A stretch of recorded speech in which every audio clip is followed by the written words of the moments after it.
Hi there and welcome to today's vlog. Last week I watched a really moving programme on the television. It was called Rob Burrows Living with MND on BBC, and so if you haven't watched it and you have iPlayer, I'd really recommend you watch it, though keep the tissues handy, you might need them. Rob Burrows is a former rugby league player, very highly regarded, played for Leeds and had a very successful career. But not long after he'd retired, he was diagnosed with motor neuron disease. Motor neuron disease has currently no cure, and it progressively takes over a person's body. So as far as I understand, the thought process is there, but the control of one's body and even speech goes. It's a horrible disease, thankfully reasonably rare, but Rob Burrows was diagnosed with it, and the programme was a little bit about his life and the consequences and how things have been happening in his life and family. He's got an amazing wife, Lindsay, and 3 wonderful children. So I've just read, following on from that, his autobiography, Rob Burrows, Too Many Reasons to Live. And Rob Burrows was not like many rugby players, hard drinking, liked to be out. He was one who, after training was finished, would want to go back to his family, go and pick up the kids from school. He was very much a family person, rather a private person in many ways. Anyway, I want to read just a few extracts from Rob's book. It's a really moving book, partly about his rugby career, but partly about how about the situation with his diagnosis. This is some words from his wife, Lindsay. There were lots of things that come under the umbrella of love: romance, affection, doing nice things, sharing nice memories. But when I married Rob, I vowed to have and hold him in sickness and in health. That might not sound very sexy, but when all the other constituent parts of love are stripped away, it's all that's left. When Rob was diagnosed with MND, love was being the best carer to Rob I could possibly be.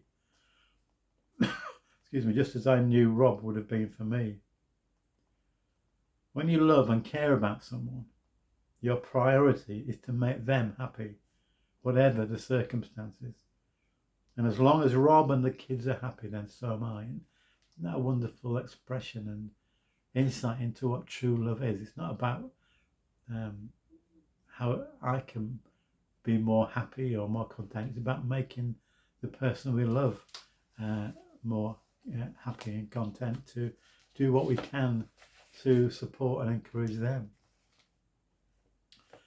Then a little bit later in the book, or in fact coming towards the end, Rob realises that his life is going to be cut short, barring a miracle. And in response to that, he says, really quite philosophically, we all have a finite amount of time on earth, and it's all about how you fill that time between being born and dying. And that's perfectly true, isn't it? We all are in that same position in one sense. There was a day when we were born, and for all of us, there will be a day when we die. And what Rob is saying is the important thing is how we fill the gap between our birth and our death, how we use that positively and creatively, and of course as followers of Jesus, how we live out our calling and seek to serve him. As far as I know, Rob is not someone with a personal faith, but I pray that he may know, and his family and his friends may know, God's presence with them in this increasingly difficult time. And then finally, just to finish again, going back to Rob's wife, Lindsay, Rob's illness has changed my perspective completely. Looking back, I was guilty of taking a lot of things for granted. Well, aren't we all? But since life became unrecognisable almost overnight, I've better understood that I need to make the most of every opportunity and live it to the fullest. I also understand exactly how lucky I am to have 3 beautiful children and such a wonderful man. I've ended up as Rob's carer as well as his wife. And MND does its best to take a person away from you. But Rob has never stopped being the heart and soul of the family, and I love him more than ever. When the kids grow up, I hope that they're as kind, generous and loving as their dad.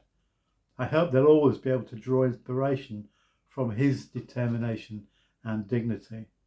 I hope they'll be able to see the light, however desperate and devastating a situation might seem. And of course, we know that ultimately the light is Jesus. And I pray that they, as a family, may see the light of his presence. She goes on, it's hard to think about life without Rob, and I worry about how everyone will handle it. But I just have to treasure the time we have left together and make as many memories as possible. One thing I do know, when I look back, I won't be saying, I wish we'd done this or done that. Instead, I'll be saying, you know what? We ticked more boxes than most. We had a wonderful time together. It was an honour and a privilege to be that man's wife. And isn't that a great way of looking at it? Rather than looking back with regrets at what we could have done or this and that, looking with gratitude of thanksgiving for the memories that they had. And so again, I'd recommend this book by Rob Burrows. Just thought that I'd share those with you because it spoke to me, and I hope that it will speak to you. And it will speak to you. So God bless you. Thank you so much for listening today.